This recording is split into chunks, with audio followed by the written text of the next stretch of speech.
Y en esta mañana vamos a estar en Marcos capítulo 12 del versículo 28 al versículo 34. Y en esta mañana vamos a estar contestando a una pregunta en particular, y es: ¿cómo podemos amar a Dios? ¿Cómo es que Dios demanda que nosotros, sus criaturas, que nosotros, sus hijos, le amemos? Y esa es la pregunta que vamos a contestar. Pero antes de contestar, a manera de introducción, quisiera que consideráramos la importancia de leer biografías cristianas. Realmente algunos tal vez no lo saben, pero leer biografías cristianas es una gran bendición para el alma de los cristianos. Leemos de la historia de otros hombres y mujeres de Dios en el pasado que han amado a Jesucristo de manera intensamente, y su testimonio, la manera en cómo ellos vivieron para Jesucristo, cómo amaron a Dios, nos anima a vivir de esa manera en estos días. Así que es una bendición leer biografías cristianas. Yo quisiera mencionarles una partecita de una biografía de un matrimonio de Adoniram Hudson y su esposa Ann Hudson, que fueron misioneros a Birmania y fueron unos de los primeros misioneros que salieron de Estados Unidos para evangelizar ese territorio. Pero hay algo muy particular en la historia o la biografía de este matrimonio, y es que antes de casarse, Adoniram le mandó o le hizo una comunicación a su suegro, al papá de su esposa, para pedirle que la dejara casar con él y le permitiera irse en la misión a Birmania, ¿sí? Y yo tengo aquí un extracto de lo que este hombre le dijo. ¿Y por qué lo vamos a leer? Porque es una muestra de cómo hombres del pasado y mujeres del pasado han amado a Dios y han estado dispuestos a entregar su vida para el servicio de su Dios.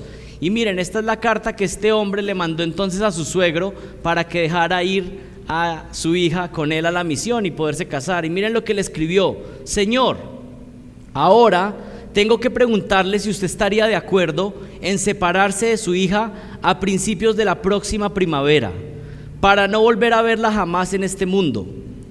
Si aceptaría que ella partiera a un país pagano y se sujetara a las pruebas y sufrimientos de una vida misionera.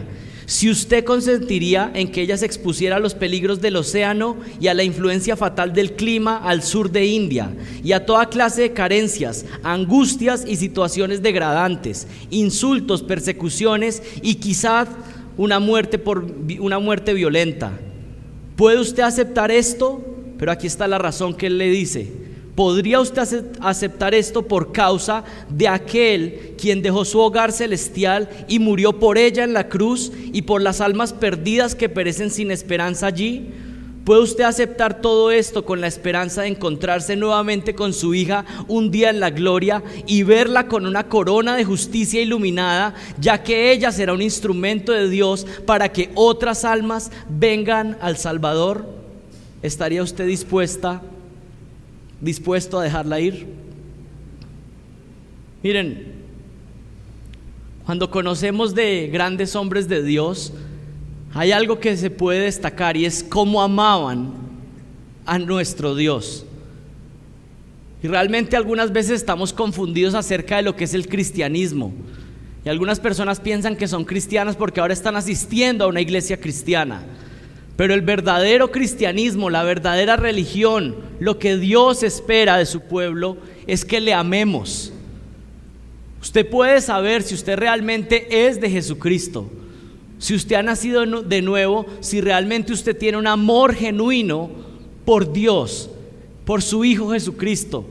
Es realmente el amor a Dios la prueba de si somos de Él o no. Usted puede hacer 1000 cosas.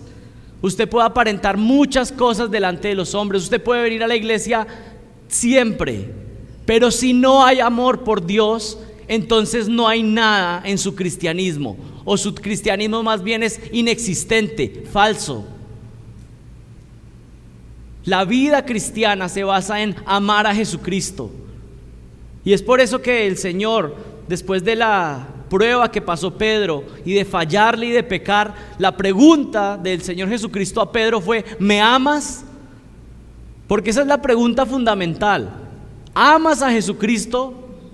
¿Lo amas por encima de todas las cosas? Y no estoy hablando de un amor perfecto. No podemos amarlo perfectamente mientras estemos en este cuerpo caído, pero sí tiene que haber un amor superior a Jesucristo por encima a cualquier otro amor. Y esa es la pregunta que le hizo el Señor a Pedro: ¿me amas? A pesar de que sé que has pecado, ¿me amas? Y es la pregunta que está haciendo esta mañana también el Señor a cada uno de nosotros. La relación que Dios espera con su pueblo es una relación de amor leal. Eso es lo que está esperando Dios de nosotros, un amor leal de nuestra parte hacia Él. Y miren, la infidelidad, cuando se presenta en un matrimonio, cuando uno de los cónyuges es infiel al otro, ese es uno de los pecados más dolorosos que puede haber. Es destructivo porque destruye y rompe la confianza en el matrimonio. Sin embargo, hay una clase de infidelidad que es más dolorosa y que es más peligrosa. ¿Y saben cuál es esa infidelidad? La infidelidad espiritual. Y Dios pone nuestra relación con Él en esos términos, en que cuando le somos infiel a Él, estamos adulterando en nuestra relación con Dios. Dios ha determinado tratar a su pueblo desde el comienzo como si fuera su esposa, y Dios se compromete a proveer todo lo que su esposa necesita. Es fiel a su pacto, muestra favor a los que son suyos, muestra favor a su esposa, les ama, les cuida, les muestra gracia, pero además se entrega sacrificialmente, dándose a sí mismo por el objeto de su amor, que es su pueblo. Cuando Dios tiene un pueblo, lo trata como si fuera su esposa, y ama a ese pueblo y se entrega a sí mismo para rescatar a ese pueblo. Y por eso cuando Dios habla del pecado de su pueblo, lo trata en términos de prostitución espiritual, lo trata en términos de adulterio espiritual, lo trata en términos de infidelidad espiritual. Y miren, el pecado en contra de Dios no es un desliz, no es una falla menor. Dios ve el pecado de su pueblo como infidelidad espiritual. Cuando su pueblo se va buscando otros dioses, buscando otros lugares o personas donde poner su confianza en vez de su Dios, Dios lo ve como deslealtad al amor que Él ha mostrado. Es falta de fidelidad a Dios, es falta de amor a Dios.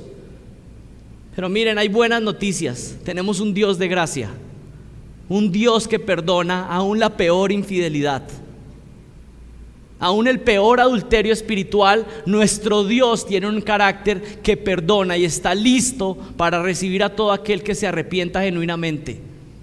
Ese es el Dios de gracia que tenemos. Todos hemos sido infieles a Dios, pero Él permanece fiel y está listo para perdonar.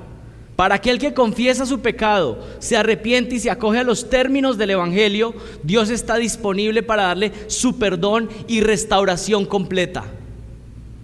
Eso es lo que enseña la Biblia, eso es lo que enseña el Evangelio. Y la relación que Dios quiere entre Él y nosotros es una relación de amor leal.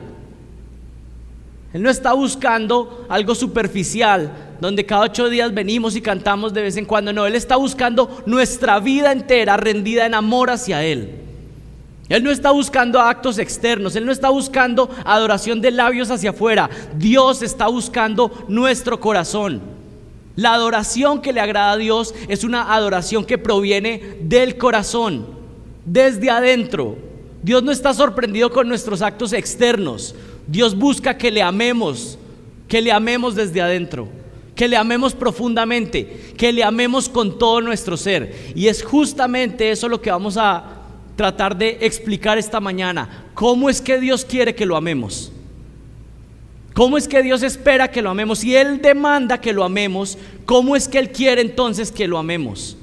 ¿Qué es lo que está esperando de nosotros? Y la respuesta está en Marcos, capítulo 12, del versículo 28 al 34. Y miren lo que dice: cuando uno de los escribas se acercó, los oyó discutir y reconociendo que les había contestado bien, le preguntó: ¿cuál mandamiento es el más importante de todos? Y Jesús respondió: el más importante es: escucha, Israel, el Señor nuestro Dios, el Señor uno es, y amarás al Señor tu Dios con todo tu corazón, con toda tu alma, con toda tu mente y con toda tu fuerza. Y el segundo es este: amarás a tu prójimo como a ti mismo. No hay otro mandamiento mayor que estos. Y el escriba le dijo: muy bien, maestro, con verdad has dicho que Él es uno y que no hay otro además de Él, y que amarle con todo el corazón y con todo el entendimiento y con todas las fuerzas y amar al prójimo como a uno mismo es más que todos los holocaustos y que todos los sacrificios. Versículo 34, viendo Jesús que él había respondido sabiamente, le dijo: no estás lejos del reino de Dios. Y después de eso nadie se aventuraba a hacerle una pregunta más. Oremos. Padre, hoy venimos delante de ti suplicando que hagas una obra sobrenatural en medio nuestro. Padre, a través de tu Espíritu convence corazones endurecidos, rompe corazones de piedra, Señor. Ablanda corazones que tienen callo por el pecado.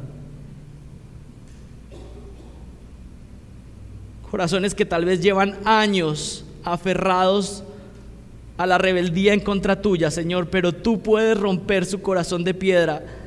Tú puedes volverlos un corazón tierno, Señor. Padre, haz lo que solamente tú puedes hacer, y es convencernos de que la obra maravillosa de Jesucristo a nuestro favor es tan grande, es tan valiosa, que lo único que nos queda es rendirnos en amor y alabanza a ti por la eternidad. Padre, ayúdanos a valorar realmente lo que Jesucristo hizo por nosotros, lo que tú has hecho, Padre, desde la eternidad, lo que tu Espíritu Santo ha venido a confirmar. Padre, ayúdanos a ver tu gloria a través de tu palabra. Ayúdanos a enamorarnos de ti, Señor, yo te suplico eso. Ayúdanos a enamorarnos más de ti, y perdónanos porque nos distraemos con cualquier basura de este mundo. Pero necesitamos amarte más, Señor, y si tú no nos ayudas no podemos hacerlo. Solo podemos amarte si entendemos que tú nos amaste primero. Padre, por favor, ayúdanos. Ayúdanos, Señor. ¿Cuál es la clase de amor que espera Dios de nosotros? Bueno, vamos a verlo en este pasaje y vamos a dividirlo en dos partes. Pero la primera parte, o la primera forma en cómo Dios espera que le amemos, es que debemos amar a Dios con todo nuestro ser. Esa es la primera característica del amor que Dios está esperando de nosotros, que le amemos con todo lo que somos. Dios está esperando que tú y yo podamos vivir una vida de amor a Él completa, total, no parcial. Que le adoremos, que le amemos con todo lo que somos. Y miren lo que dice el versículo 28. Cuando llegó uno de los escribas, se acercó y los oyó discutir, y reconociendo que les había contestado bien, le preguntó: ¿cuál mandamiento es el más importante de todos? Y miren ahí, cuando habla de los escribas, está hablando de estos hombres que eran expertos en la ley, que eran analistas de la ley de Dios. Y seguramente estos hombres pertenecían al grupo de los fariseos, por lo que dice Mateo 22:35, que habían unos escribas, pero habían unos escribas particulares que pertenecían a los fariseos. Y el versículo 28, miren, lo que nos está diciendo es que este escriba había estado presente en la discusión que el Señor había tenido con los saduceos acerca de la resurrección. Y él había escuchado que el Señor les había contestado de manera correcta, de manera adecuada. Y tal vez Marcos no muestra una posición muy hostil de este escriba, pero en Mateo sí se nos dice que inicialmente este hombre también vino con una actitud hostil en contra de Jesús. Pero después de la conversación que tuvo con él, parece que su corazón se fue ablandando. Llegó hostil, pero terminó estando blando, y por eso el Señor termina diciéndole: no estás lejos del reino. Este hombre que vino con incredulidad, después de una conversación con Jesús, está terminando estando cerca del reino. Parece que estaba entendiendo que las puertas se estaban abriendo para él. Y el escriba le preguntó algo a Jesús. Miren lo que le preguntó en el versículo 28. ¿Cuál mandamiento es el más importante de todos? ¿Cuál es el mandamiento más importante? Y los escribas de la época, que analizaban la ley de Dios, hacían cálculos acerca de cuántos mandamientos había en la ley.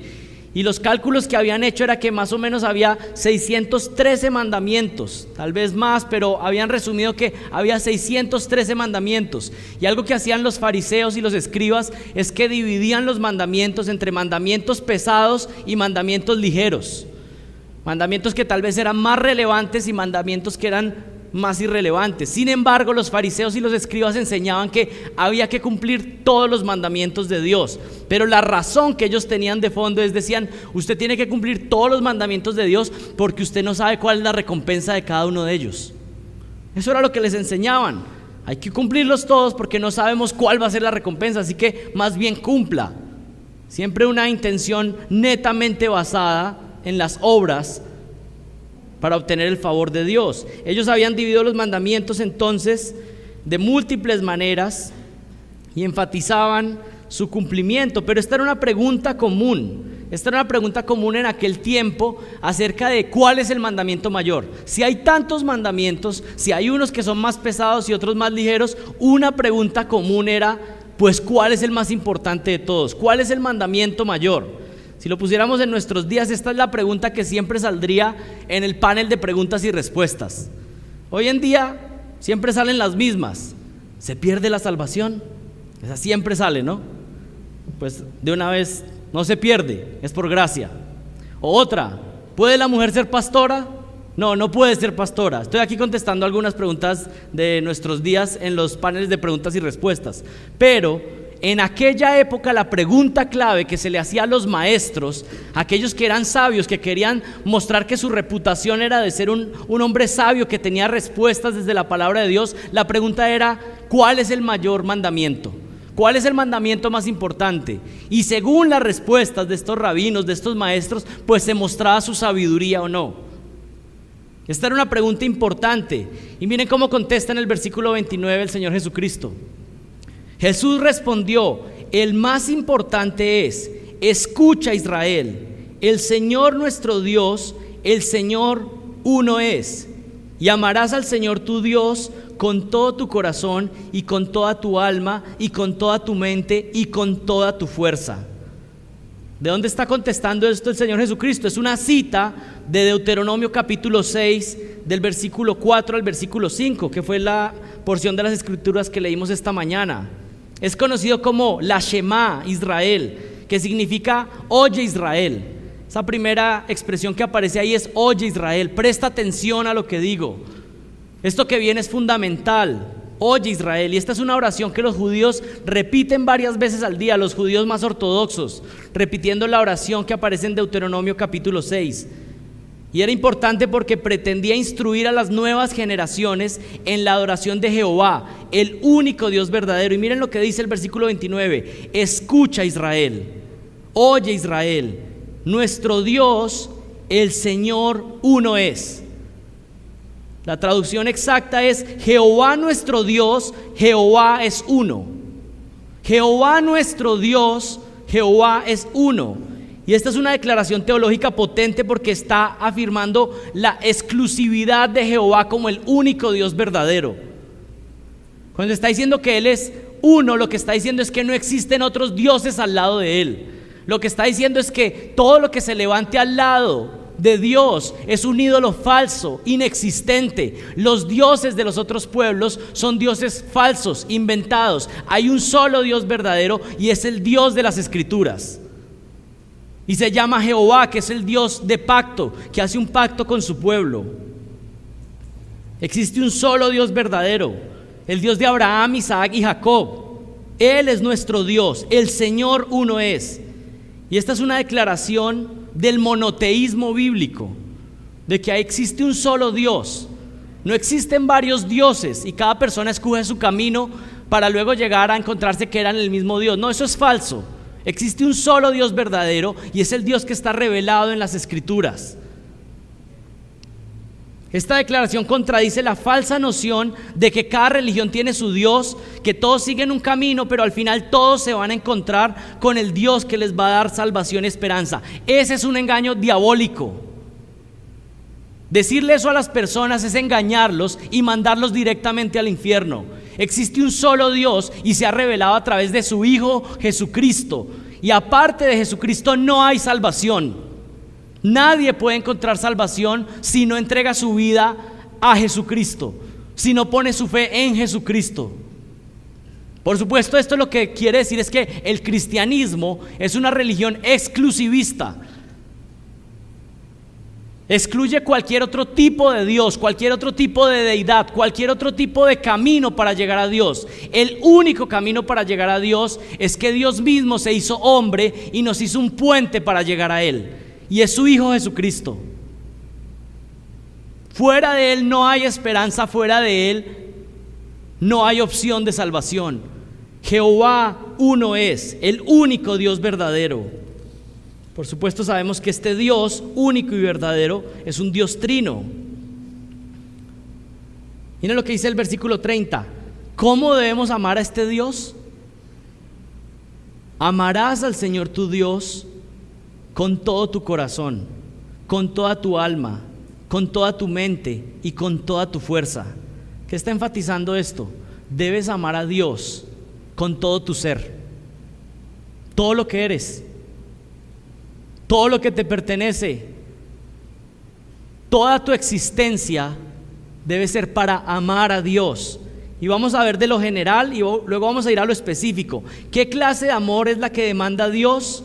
Miren, las otras religiones del mundo exigen que para ser aceptados nosotros debemos hacer acciones externas que permitan que la deidad se agrade con nosotros. Es decir, el ser humano tratando de alcanzar a Dios por sus obras, por sus muestras de adoración externa, por nuestros sacrificios, por nuestro esfuerzo, por nuestro dolor que podemos infringirnos para que ese Dios se fije en nosotros. Pero el Dios de la Biblia es completamente diferente al resto de religiones del mundo. El Dios de la Biblia no está esperando que nosotros por nuestros medios lo alcancemos. El Dios de la Biblia bajó para rescatarnos porque nosotros no podíamos alcanzarlo a Él. Todas las religiones del mundo dicen que yo tengo que hacer obras para agradarlo y que Él me pueda aceptar, mientras que el Dios de las Escrituras dice: yo voy y te rescato porque tú estás muerto y no puedes hacer nada. Yo mismo necesito darte vida espiritual para que puedas hacer algo. Existen solamente dos religiones en este mundo: la religión de la gracia a través de Jesucristo y todas las múltiples religiones que enseñan que por las obras yo puedo alcanzar a Dios. Nosotros estamos muertos en nuestros delitos y pecados, y a menos que Él intervenga, entonces no podemos hacer nada. El Dios de la Biblia es diferente. Es un Dios que ama de gracia. Es un Dios que da generosamente por elección propia. Dios decide a quién amar. Él decide. Y si Él no decidiera, sino que fuera por lo que nosotros hacemos, entonces Él no estaría dando su amor de gracia, sino que nosotros estaríamos mereciendo ese amor. Pero Dios, para ser un Dios de gracia, necesita elegir. Porque si fuera por lo que yo hago, entonces yo merezco su amor, merezco su retribución. Pero no es lo que dice la Biblia. Él dice que yo merezco condena y Él me ama de pura gracia. Él me escoge de pura gracia.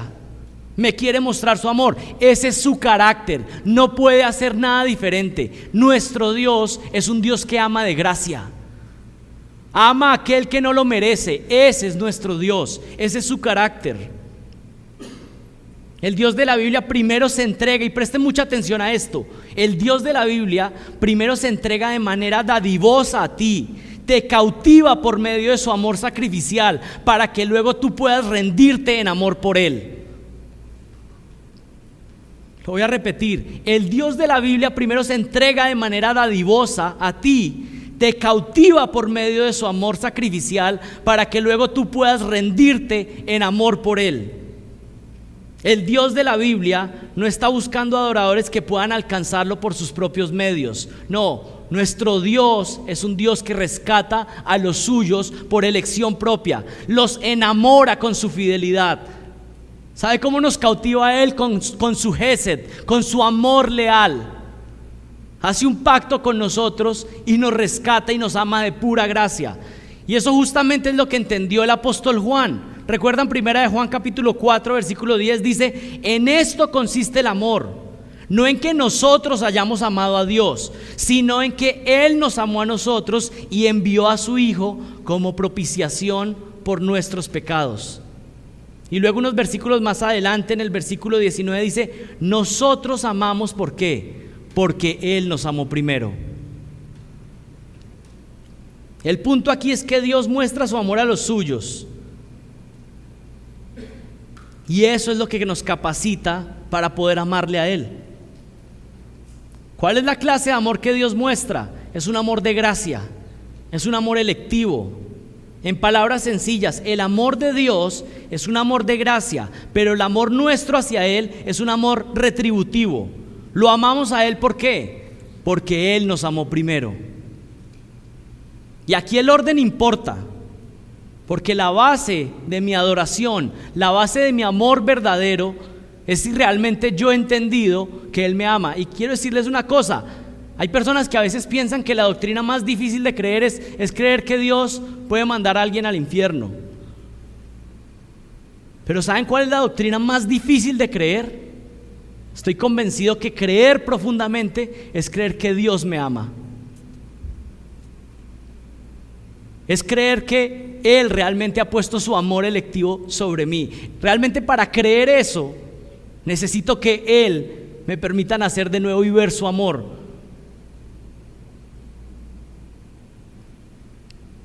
Dios ha mostrado su amor electivo sobre Israel.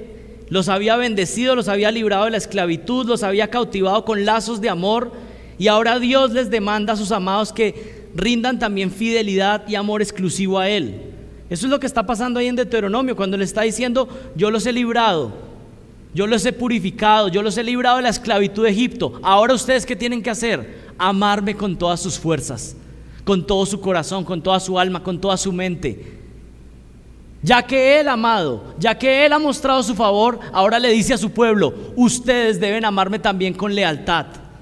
Ya que yo he mostrado todo mi amor, entonces ahora Él, ¿qué espera de su pueblo? Que le amemos con toda fidelidad. Y hay personas que a veces se atreven a decir: es que yo no veo el amor de Dios en mi vida. Es que yo no estoy experimentando el amor de Dios en mi vida estos meses.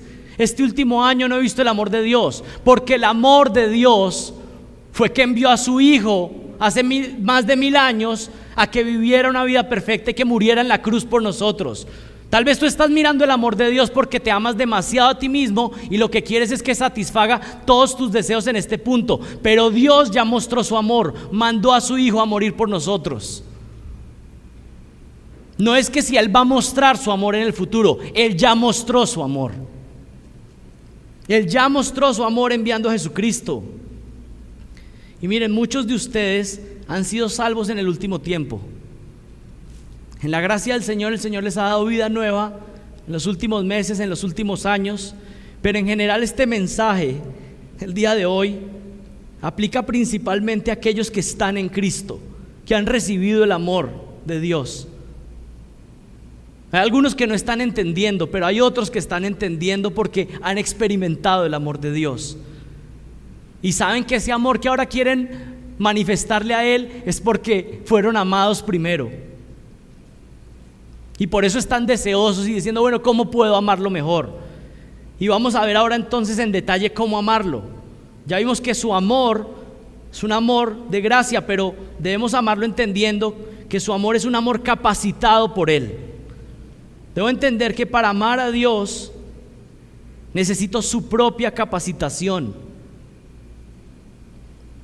Y recuerden el pasaje, la cita de Deuteronomio es la muestra de que Dios había sido fiel con Israel y ahora les está demandando que sean fieles a Él. Habían sido liberados para ahora poder amar y servir a su Dios. Y con esto quiero decirles que ustedes pueden intentarlo por todos los medios. Algunos de aquí pueden intentar por todos los medios tratar de vivir como cristiano, tratar de amar externamente.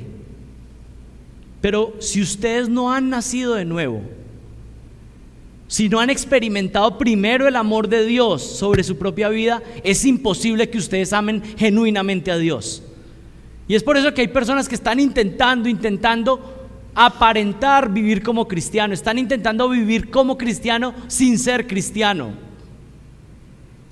Es imposible que tú ames a Dios si primero no has experimentado el amor de Dios hacia tu vida, si no has sido perdonado por gracia, si no estás rendido de amor por lo que Él hizo. La clave de la santificación es el amor a Dios que brota de un corazón que está completamente cautivado por la gracia que ha recibido. Sin amor por Dios, el cristianismo se puede convertir simplemente en un fingimiento hipócrita. Si no amamos a Dios porque Él nos ha amado primero y estamos convencidos de ese amor y vivimos para Él, entonces el cristianismo, ¿saben qué se va a convertir para usted? En un fingimiento, tratando de hacer lo que los demás hacen, hablando como otros hablan, pero no brota de un corazón que ama a Dios. ¿Y saben qué? El Señor detesta eso. Es abominable. Los sacrificios, el servicio para el Señor que no está motivado de un corazón que le ama, es desagradable a Dios. ¿Cómo es que alguien puede luchar contra la pornografía? ¿Cómo es que alguien puede luchar contra el adulterio?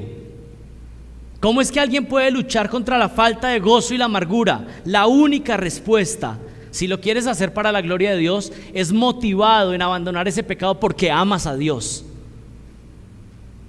Y realmente eso es lo único que va a dar la salida. Que si no, lo único que vas a intentar es, bueno, ¿cómo practico este pecado sin que nadie se dé cuenta? Pero si realmente estoy consumido por agradar a Dios, no me puedo ocultar de mi Dios ningún momento. Podemos intentarlo por todos los medios, pero solo existe una forma de matar el pecado y ser agradable a Dios, y es buscar la santidad basado en el amor. Miren, antes de pasar a la siguiente característica, estuve leyendo un libro en estas últimas semanas de un hombre llamado Horacio Bonar, predicador y compositor de himnos en los 1800 en Escocia. Me llamó mucho la atención los pensamientos que tiene acerca de caminar en santidad. Y voy a leerles lo que él dice. Dice: primero necesitas estar en paz con Dios, es decir, recibir justificación antes de querer caminar en santificación. Es lo que está diciendo, necesitas estar en paz con Dios primero antes de querer caminar en santificación. Dios no te está llamando a unos pasos para vivir mejor, no te está llamando a unos nuevos hábitos de vida, no, Dios te está llamando a que tengas una nueva vida. Es por eso que Él llama al cristiano una nueva criatura, una masa nueva sin levaduras, un nuevo hombre, herederos de un nuevo nombre, de una nueva ciudad, expectantes de unos nuevos cielos y una nueva tierra. Por eso Él te llama en un nuevo nacimiento, a tener un nuevo espíritu, a ser parte de un nuevo pacto, a formar parte de una vida total nueva para Él, pasar de muerte a vida. Por eso es que puedes vivir como un nuevo hombre. Primero necesitas paz, primero necesitas justificación antes de poder vivir en santificación. Pero algunos quieren poner antes, empezar a vivir como cristiano sin no haberse arrepentido, nacer de nuevo, recibir la obra del Espíritu para ahora sí poder vivir en santificación. Es imposible. Miren lo que dice Bonar: la raíz es la paz con Dios, que permite que brote el fruto de vida cristiana verdadera. La posición legal debe ser resuelta antes que la parte moral sea tocada. Primero debe haber amistad antes de poder agradarle. Primero debe haber perdón para que luego venga la santidad. Primero debe venir la paz y luego la conformación a su imagen. Primero debes estar libre de la esclavitud del pecado para que ahora sí puedas servirle. Termina diciendo: antes de vivir la vida cristiana, tú necesitas ser cristiano. Si vas a vivir como un hijo, primero necesitas ser un hijo. Si no, lo que tendrás es una vida artificial imitando a los cristianos. Pero recuerda que si estás imitando, serás como Babilonia, y Babilonia nunca será Jerusalén. Necesitamos amarlo capacitados por Él.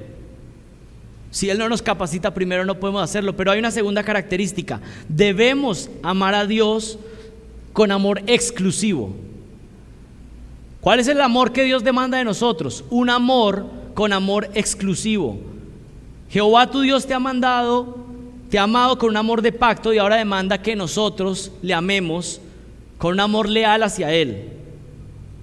Imagínense un esposo que ha amado y ha provisto a su esposa con todo lo que necesita y la cuida y la protege y le muestra todo su amor. Pues un hombre que ama a su esposa realmente no soporta que su esposa pues ni siquiera juguetee un poquito con otro hombre. El amor está muy conectado con unos celos santos de exclusividad, y eso es la manera como Dios ama a su pueblo. Dios ama a los suyos y no permite que jugueteen con nadie más. Esos son los celos de Dios. Dios es un Dios amoroso y al mismo tiempo eso lo hace ser un Dios celoso de su pueblo. Demanda exclusividad absoluta de nosotros, y por eso es que la clase de amor que Dios quiere en nosotros es que sea un amor exclusivo, superior, supremo. Por eso es que la Biblia compara la infidelidad a Dios con la infidelidad en un matrimonio. Él es nuestro amado y demanda de nosotros un corazón amante y fiel a Él. Podemos pensar en una ilustración. En Colosenses 3:5 dice lo siguiente: por tanto, considerad los miembros de vuestro cuerpo terrenal como muertos a la fornicación, la impureza, las pasiones, los malos deseos. Y luego dice, la avaricia, que es idolatría. El Señor está diciendo que amar al dinero y estar consumido por la avaricia es infidelidad espiritual, es idolatría. Porque tú estás poniendo en el lugar de Dios algo más, las posesiones de este mundo. Y el Señor dice, no lo tolero. Cuando empiezas a amar más el dinero que a Dios, Dios lo que le estamos diciendo es, va a proveerme lo que yo quiero. Y Dios lo que dice es, yo te he dado todo y ahora estás jugueteando con tu amor el dinero, con tu amante el dinero. Y si quieren leer acerca de la infidelidad espiritual y lo terrible que es, pueden leer el libro de Oseas, la profecía de Oseas, y cómo el Señor retrata esto gráficamente. Y dice, mi pueblo yo lo bendecía.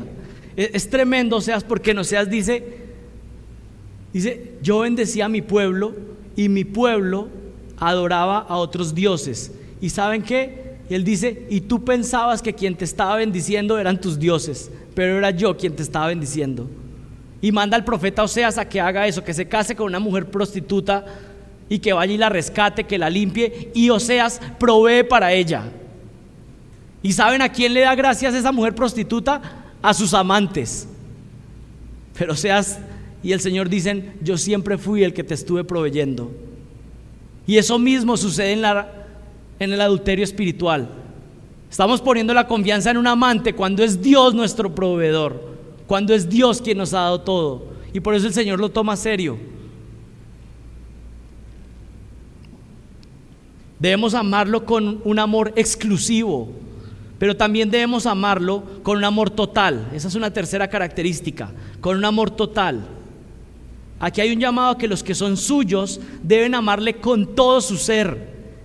Las expresiones que aparecen en el versículo 30, miren lo que dicen, que debemos amarle con corazón, alma, mente y fuerzas. Y aquí no está diciendo pequeñas divisiones del ser humano, como si hubieran estas pequeñas partes. Lo que está enfatizando es que debemos amar a Dios con todo lo que somos, con una entrega completa. ¿Cómo debes amar a Dios? ¿Cómo debemos amar a Dios? Completamente, no con una entrega parcial, todo lo que somos para Él.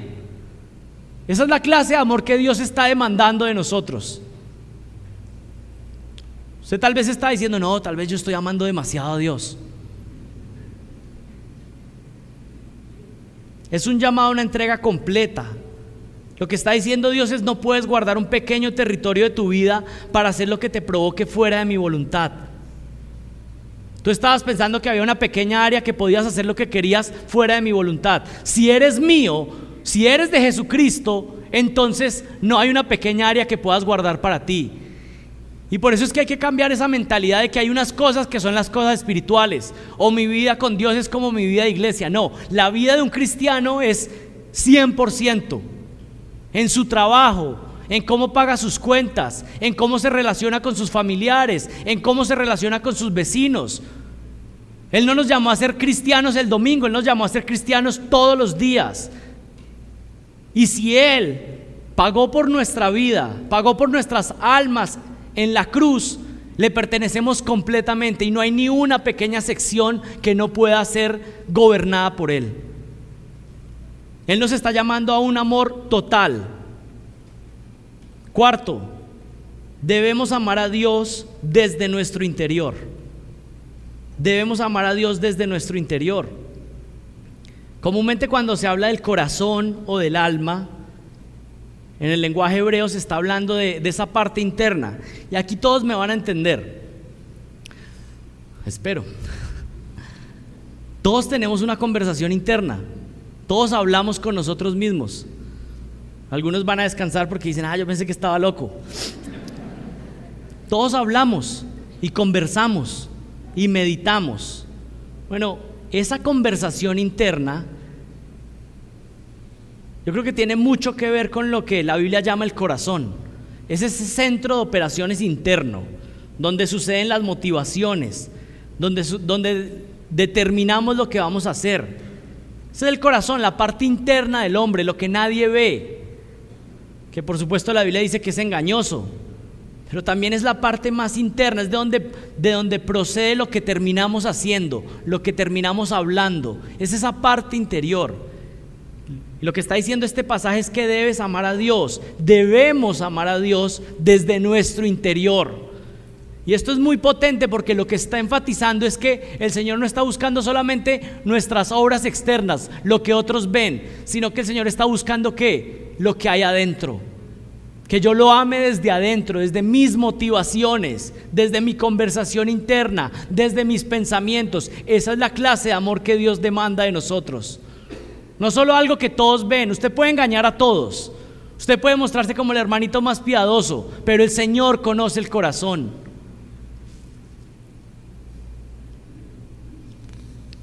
Lo que está diciendo Dios es: no quiero tu obediencia externa solamente, yo quiero tu corazón.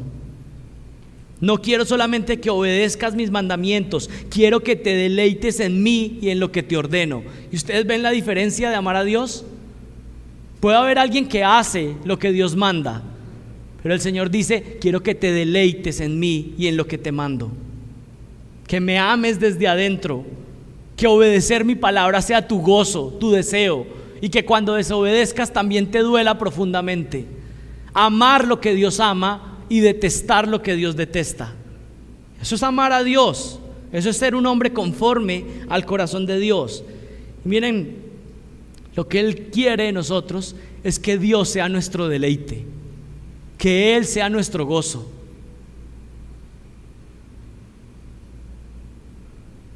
Quiero que tu pasión sea vivir para mí, quiero que tengas una obsesión santa por agradarme, que me muestres tu amor desde lo más profundo de tu corazón.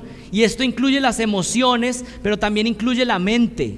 Si queremos amar a Dios, el pasaje está diciendo que lo tenemos que hacer con el corazón, que tenemos que hacerlo con el alma, pero también tenemos que hacerlo ¿con qué? Con la mente, con nuestro pensamiento. Demanda esfuerzo. Necesitamos conocerlo, necesitamos entenderlo, necesitamos usar la mente para estudiar sus escrituras. Nuestro entendimiento necesita ser renovado para amarle correctamente. Miren, el Señor quiere que nos deleitemos en Él desde adentro. Imagínense lo detestable que debe ser para un esposo que su esposa le diga: mira, yo estoy contigo, pero pues porque toca.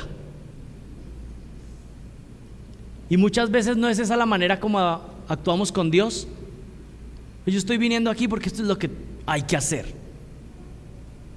El Señor lo que quiere es nuestro corazón, que le amemos desde el interior. Estamos viendo este amor en categoría general, de cómo amar a Dios, y luego yendo a lo más particular, características particulares acerca de cómo amar a Dios. Y en quinto lugar, Él nos manda a que debemos amarlo con todas nuestras fuerzas. Con todas nuestras fuerzas. Miren el versículo 30: y amarás al Señor tu Dios con todo tu corazón, con toda tu alma, con toda tu mente, pero termina diciendo ¿qué? Con todas tus fuerzas. ¿Y saben qué significa esto? Que debemos amarlo demasiado, no debemos amarlo poco. Tenemos que amarlo con intensidad. Lo que está diciendo Dios es: el amor que yo demando de ti no es un amor ligero y liviano. El amor que yo demando de ti es para que me ames con toda tu pasión, con toda tu fuerza. Y cada uno puede pensar que hay cosas que hacemos con pasión y hay cosas que nos apasionan muchísimo, pero el Señor dice: lo que más te debería apasionar es amarme a mí, amarme con todas las fuerzas. Y yo creo que esa es la característica de diferencia entre un hombre de Dios y uno que no lo es. Aquí hay un hombre que está movido por la pasión de amar a Dios. ¿Y acaso eso no es lo que deseamos y estamos en Él? Y Él nos está instruyendo hoy por su palabra diciendo: esta es la manera en que yo quiero que tú me ames, con todas las fuerzas. Amarlo desmedidamente, amarlo con intensidad, amarlo excesivamente, con nuestra energía, con nuestras fuerzas, con nuestro tiempo, con nuestros recursos, con todo lo que somos, con todas nuestras fuerzas. Yo les pregunto, ¿acaso eso no es lo que merece nuestro Dios? ¿No merece que lo amemos de esa manera? Y vamos a pasar los últimos minutos pensando en el segundo punto grande. El primer punto era amar a Dios con todo nuestro ser y vimos eso en detalles. Pero la segunda parte es que debemos amar a nuestro Dios amando a nuestro prójimo. Amar a Dios amando a nuestro prójimo. Miren el versículo 31.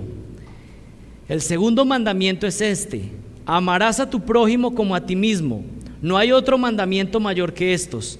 Y el escriba le dijo: muy bien, maestro, con verdad has dicho que Él es uno y que no hay otro además de Él, y que amarle con todo el corazón y con todo el entendimiento y con todas las fuerzas, y amar al prójimo como a uno mismo, es más que los holocaustos y los sacrificios. Miren, Jesús le está diciendo que el mandamiento fundamental es amar a Dios sobre todas las cosas y amar al prójimo como nos amamos a nosotros mismos. Jesús no está diciendo aquí que esos dos mandamientos son opuestos al resto de mandamientos de las Escrituras. ¿Saben qué está diciendo? Que es el mayor en importancia por lo siguiente, y preste mucha atención. Lo que está diciendo Jesús es: amar a Dios y amar al prójimo como te amas a ti mismo es el mandamiento fundamental. ¿Sabes por qué? Porque no puedes cumplir el resto de mandamientos si no cumples estos dos primero. En ese sentido, es el mandamiento principal. Y podemos pensar en ilustraciones. Imagínese en que usted dice: bueno, voy a cumplir el mandamiento de ayudar a una persona en necesidad. Pero si eso no está motivado en el amor a Dios y en el amor al prójimo, sino que está motivado en que voy a dar algo para que luego pueda ser yo exaltado por lo que di, el Señor dice: no me agrada para nada tu obediencia. Y con esto podríamos aplicarlo a cada uno de los mandamientos. Cada mandato de Dios, cada cosa que hacemos para Dios tiene que estar basada en que lo amamos a Él y estamos mostrando el amor al prójimo. Si no, el Señor dice: no sirve para nada, no es agradable. En ese sentido es el mandamiento fundamental, es el mandamiento más importante: amar a Dios y amar al prójimo. Todo lo que no procede de fe es pecado. Debemos buscar amarlo a Él primero para hacer cualquiera de nuestros actos para que sean agradables a Él. Y Él ya nos dijo que amar a Dios demanda amarlo con todo nuestro ser, pero ahora nos está diciendo que debemos amar también a los que están a nuestro alrededor. Miren el versículo 31. El segundo es este: amarás a tu prójimo como a ti mismo. Y esta es una cita de Levítico 19:18 que dice lo siguiente: no te vengarás ni guardarás rencor a los hijos de tu pueblo, sino que amarás a tu prójimo como a ti mismo. Yo soy el Señor. ¿Y quién es nuestro prójimo? Es la pregunta del millón, ¿no? Algunos están diciendo: ojalá sea un grupo bien reducido. Bueno, realmente el prójimo es toda persona que Dios haya puesto en el camino de tu vida. Alguien que está próximo a ti, cercano a ti. Eso incluye familiares, incluye vecinos, incluye los hermanos de la iglesia.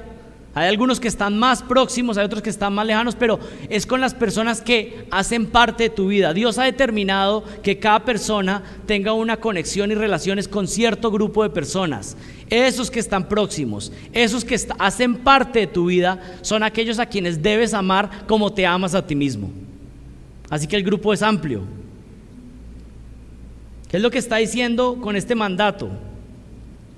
Que no podemos amar a Dios si no estamos reflejando ese amor en la manera en que actuamos con los demás, en cómo amamos hacia los que nos rodean.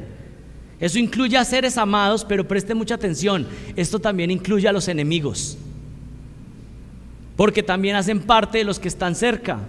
Y por eso es que el Señor dice que debemos amar aún a nuestros enemigos. Un par de observaciones acerca de este mandamiento. Número 1, la Biblia asume que ya nos amamos demasiado.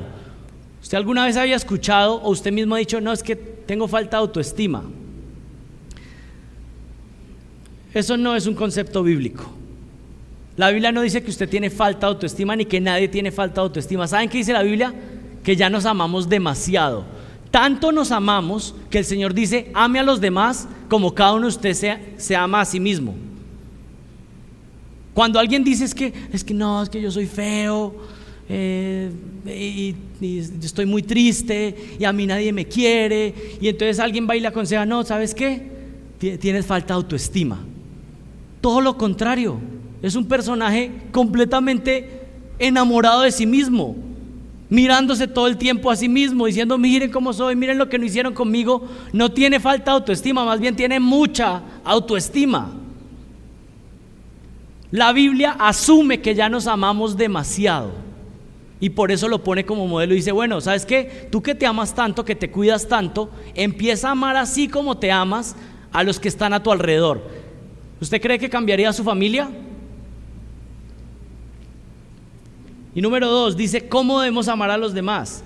Pues es la regla de oro que está en Mateo 7:12, dice, todo cuanto queráis que os hagan los hombres, así también haced vosotros con ellos, porque esta es la ley y los profetas. Y en Nueva Traducción Viviente dice así, haz a los demás todo lo que quieras que te hagan a ti. ¿Qué tal esa manera de vivir? Si usted a todos los que le rodean, y aquí yo me incluyo porque esto es difícil para todos, que empecemos a vivir reflejando que amamos a Dios, tratando a los demás como nos gustaría que nos traten a nosotros, haciendo a los demás lo que queremos que los demás nos hagan a nosotros. ¿Qué quiere decir esto? Tú quieres que todos te tengan paciencia, ¿cierto? Ahora nosotros estamos llamados a tener paciencia. Tú quieres que otros perdonen tus pecados rápidamente. Ahora, ¿qué tenemos que hacer? Nosotros perdonar los pecados rápidamente. A ti te encanta que la gente te dé cosas y que sean generosos contigo, ¿sí? ¿A alguien no le gusta que sean generosos? ¿Saben qué dice el Señor? Tú sé generoso. Haz las cosas que te gustaría que hicieran contigo. Ya que tú te amas demasiado, ama de esa manera a los que te rodean. Esa es la manera que Dios dice que le amemos. Primera de Juan 4:20 dice, si alguno dice que yo amo a Dios y aborrece a su hermano, es mentiroso. Pues el que no ama a su hermano a quien ha visto, ¿cómo puede amar a Dios a quien no ha visto? La instrucción es clara. Así como nos amamos a nosotros, entonces debemos ir y amar a los demás. Miren, solo el Señor puede capacitar esta clase de amor. Y yo sé que a veces estos pasajes los leemos y decimos, pues eso suena bien bonito, sería súper chévere. Pero miren, supliquemos en el corazón y digamos, Señor, yo quiero vivir así porque eso es lo que tú demandas de nosotros. Si esto simplemente usted lo lee y lo leemos y queda como un pasaje que, pues sí, qué interesante que alguien haga eso. No, nuestro clamor debería ser, yo quiero vivir así. Ayúdame, Señor. Ayúdame porque he recibido tu amor, ahora yo quiero amar de esa misma manera. El versículo 32 dice, y el escriba dijo, muy bien, maestro, en verdad has dicho que Él es uno y que no hay otro además de Él, y que amarle con todo el corazón y con todo el entendimiento y con todas las fuerzas, y amar al prójimo como a uno mismo, es más que todos los holocaustos y los sacrificios. El escriba pues termina determinando que Jesús contestó bien, ¿no? Le da una buena calificación. Bien, maestro. Muy bien. Pero hace una declaración al final donde dice que lo que Dios quiere es nuestro corazón, nuestro amor genuino, más que holocaustos y sacrificios. Así que está entendiendo bien el punto del pasaje. El escriba está entendiendo y está diciendo: tú lo que anhelas es nuestro corazón, nuestro amor genuino a Dios. Y por eso en el versículo 34, viendo Jesús que él había respondido sabiamente, le dijo: no estás lejos del reino de Dios. Y después de esto nadie se aventuraba a hacerle más preguntas. Miren, vamos a ir terminando, pero mientras yo concluyo, por favor busquen Jeremías capítulo 3.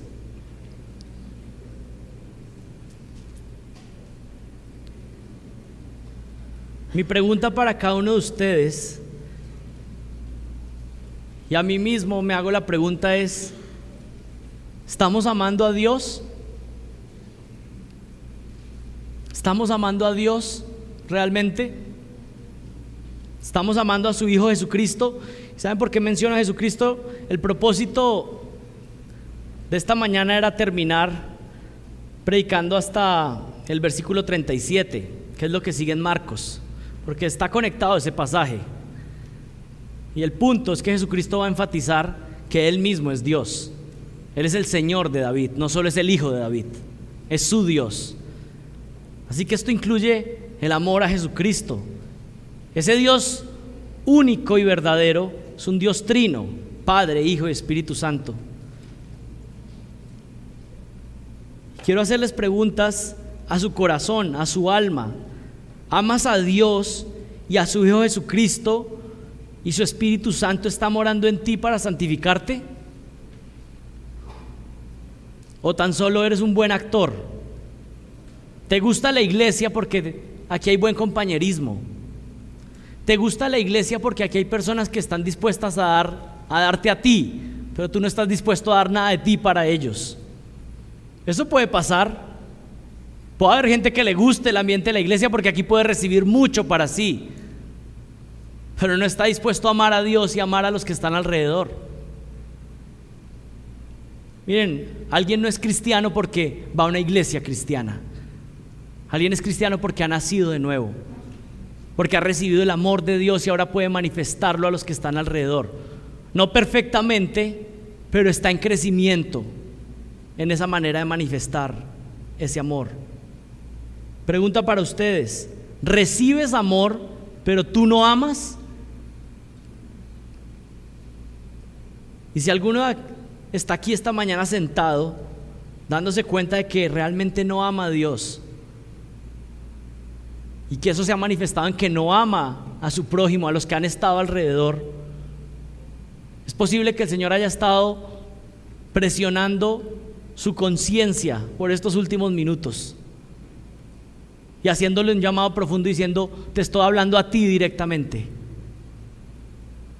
Y si ese es su caso, por favor, no se pare de aquí simplemente como si este hubiera sido un mensaje más. Si el Señor está presionando y punzando su conciencia y diciéndole: tú externamente has dicho que amas a Dios, pero no me has amado nunca.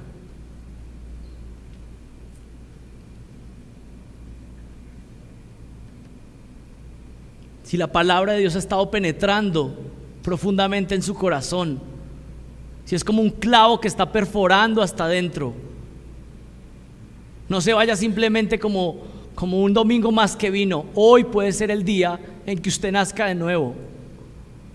Hoy puede ser el día en que usted reconozca su pecado, la manera en que usted ha vivido, y clame por perdón. Y le estoy hablando a usted que es orgulloso, que está aferrado a otros ídolos, a otros dioses, y no está amando al Dios verdadero. Hoy es el día. No estén esperando a que Dios les dé otra muestra de amor, porque Él ya dio una muestra de amor en la cruz.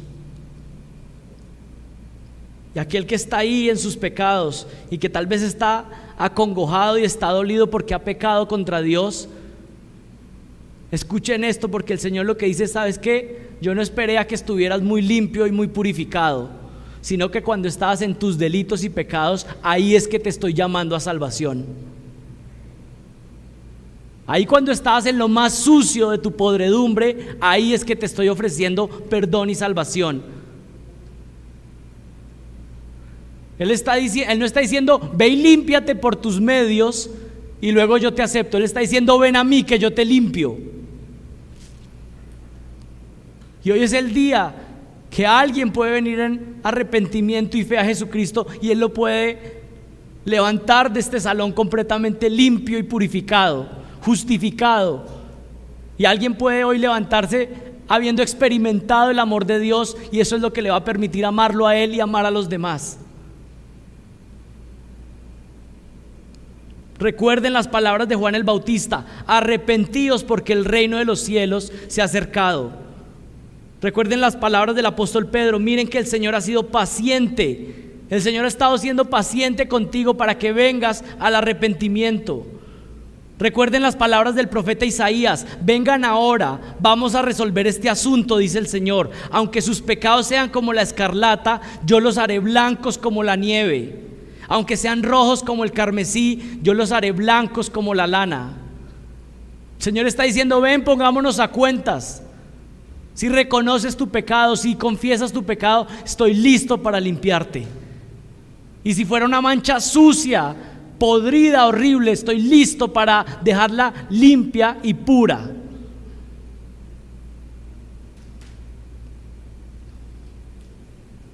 Y ahora quiero hablarles a aquellos que ya son hijos de Dios y que hemos adulterado en nuestro pacto contra Dios y ya estamos tentados a abandonar la fidelidad y amor a Él. Miren, no podemos juguetear con Él. Miren lo que dice Jeremías capítulo 3, versículo 6. Por supuesto está hablando Israel, pero ahora nosotros hemos recibido ese nuevo pacto, ese nuevo corazón prometido a ellos. Un día lo recibirán. Pero miren lo que dice Jeremías 3:6. ¿Has visto lo que hizo la infiel Israel?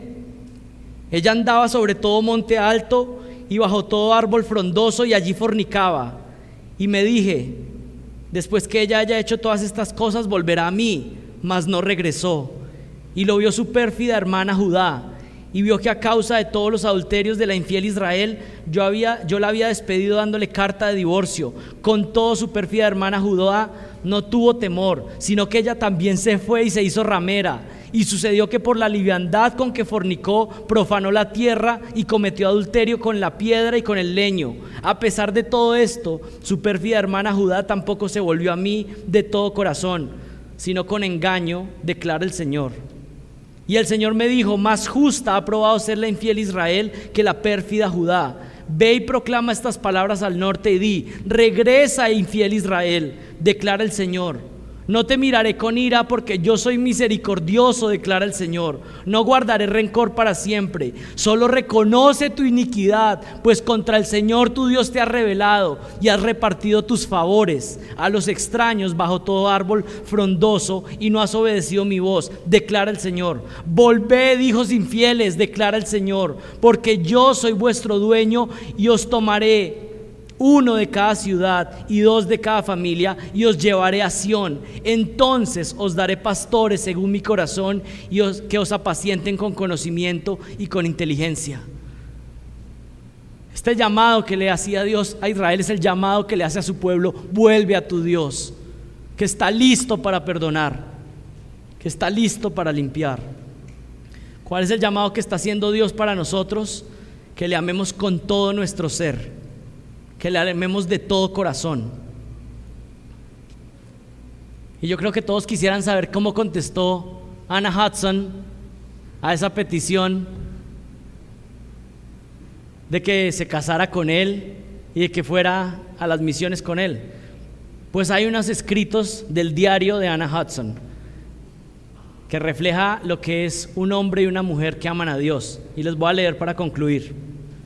Esto es lo que escribió ella cuando supo que su hombre estaba pidiéndola para llevársela en esta misión, y dice así: Si pudiera ser el medio para convertir una sola alma a Cristo, valdría la pena gastar todos mis días para lograrlo.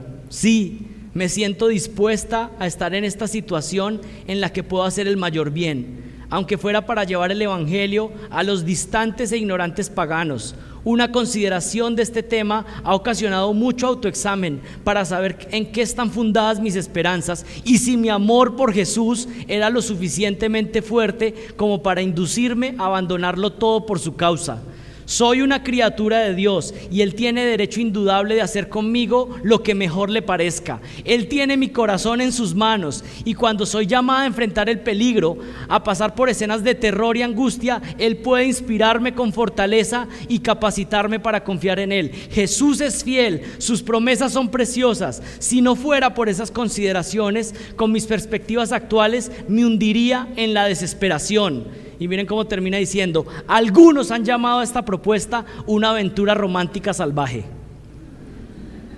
Pero solo Dios sabe que no solamente estoy dispuesto a pasar mis días entre los paganos tratando de evangelizarlos, sino que encuentro mucho placer en la perspectiva. Sí, estoy completamente dispuesta a renunciar a las comodidades temporales y vivir una vida de dificultades y pruebas, si esa es la voluntad de Dios. Puedo estar allí libre y segura de preocupaciones en cualquier orilla, porque donde yo esté, allí está mi Dios. Dios nos está haciendo un llamado a que le amemos con todo nuestro ser. Oremos. Padre, ayúdanos, Señor. Tú ya has manifestado todo tu amor hacia nosotros. Ahora permítenos amarte, Señor, de una manera que sea agradable a ti, y amando a aquellos que nos rodean, dando testimonio de que tu amor realmente ha sido efectuado en nosotros. Padre, ayúdanos.